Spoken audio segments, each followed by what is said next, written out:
your credibility doesn't live in the paper certifications, it lives in the wisdom that you've developed along the Yeah. way.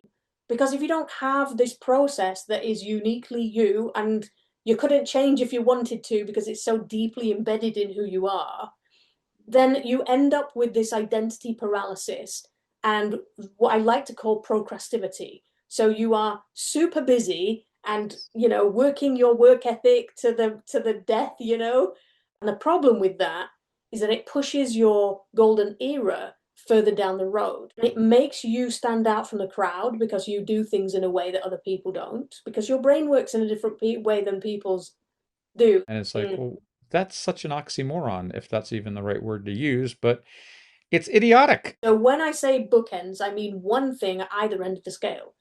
So by that I mean, if you have your proprietary method or framework, like I have the potent productivity method, for example, what is a way of people getting a really quick win with what you do, with what you teach, right? How do they get started learning about your system? How do they make the first step in your system? What can you create to give them that step, Mm. right? That's the one quick win thing.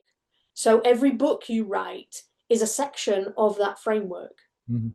Every training that you create, every webinar that you teach, you know, everything that Right. you're doing fits into that framework from then on. And that becomes so freeing because it's so cohesive that you're starting to build a nucleus of stuff and a business that really feels impactful Mhm. rather than it being sporadic and spread out and distracting your attention all the time. It's a bit. I like to use the idea of using the bumpers in a bowling alley. You know Oh yeah, yeah, the things that raise up so that you don't lose the ball down the gutter. And if you're trying to hit the skittles at the other end, and you try not to hit the bumpers, that's fine. But as soon as you realize you can hit the bumpers, then yeah, you can get really creative with the ball and how your ball gets to the skittles, right? So you can start investigating, well, maybe if I spin it this way, or maybe if I bounce it this way, and how many yeah. times can I make it bounce before it gets there? And you start getting creative, and it's creative within that framework.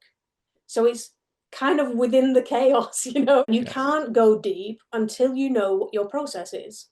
Hmm. And people are, I mean, I wrote the book, Stop Doing It All. I wrote this book not knowing what my process was.